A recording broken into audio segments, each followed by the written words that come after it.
આગળ સમાચારો તરફ નજર કરીએ તો અમરેલી ખાતે રાજ્યના મુખ્યમંત્રી ભૂપેન્દ્રભાઈ પટેલ અને પ્રદેશ ભાજપ અધ્યક્ષ જગદીશ વિશ્વકર્માની ઉપસ્થિતિમાં માર્કેટિંગ યાર્ડમાં ગુજરાતનું સૌથી મોટું ખેત જણસો સાચવવાનું વિરાટ શેડ લોકાર્પણ કરવામાં આવ્યું।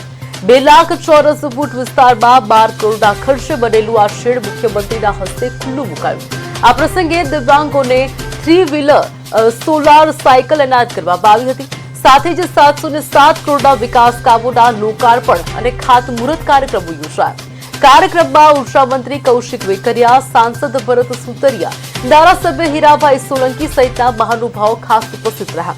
ઉર્જા મંત્રી કૌશિક વેકરિયાએ 1,11,000 નોટબુકો વિતરણનો ધ્યેય જાહેર કર્યો। મુખ્યમંત્રી અને પ્રદેશ અધ્યક્ષે અમરેલીના ભાવિ વિકાસ માટે ચિંતા વ્યક્ત કરી અને 200 કરોડના બ્રિજ નિર્માણ માટે મંજૂરી આપ્યાનું જણાવ્યું। માર્કેટિંગ યાર્ડમાં કુલ 54 કરોડના ખર્ચે વિકાસ કામો હાથ ધરાયા છે। 5 લાખ ચોરસ ફૂટ વિસ્તારમાં બનેલા શેડમાં એક સાથે 700 વાહનો ખેત જણસો સાથે ઉભા કરી રહી છે તેવી વ્યવસ્થા કરવામાં આવી છે। અત્યાર સુધી ચોમાસુ કે કમોસમી વરસાદમાં ખેડૂતોની ખેત જણસો કરડી નથી, જે મોટી સિદ્ધિ હોવાનું સંચાલક પીપી સુજીત્રાએ જણાવ્યું।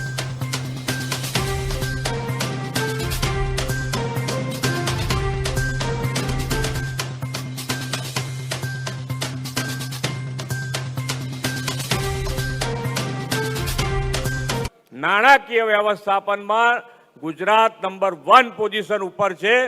આજે ઘણી બધી વાર થઈ છે, તમે બધા ઘણા લાંબા સમયથી બેઠા છો। ફરી આવવાનું મારે કીધું છે કે ભાઈ નવા કામો આવશે, ફરી બધા મળીશું આપણે, પણ આયોજન તમે કરવાનું છે, અમારે થાકવાનું થતું નથી। મેં આ લોકોને કીધું છે કે તમારે જેટલા પૈસા જોઈશે એટલા સરકાર આપશે, એક જ શરત કે તમે જે કામ કરો એક ક્વોલિટી વાળું કામ થવું જોઈએ।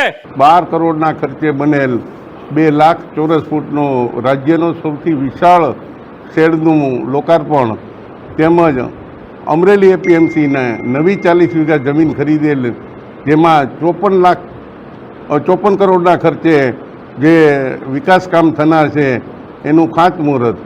આમ ત્રિવિધ કાર્યક્રમમાં આજ રોજ મુખ્યમંત્રીએ એના હાથે ખુલ્લા મૂકેલા અને અમરેલી એપીએમસીમાં 10,000 જેટલી જનસંખ્યામાં આ સુંદર રીતે કાર્યક્રમ પરિપૂર્ણ કરેલ છે।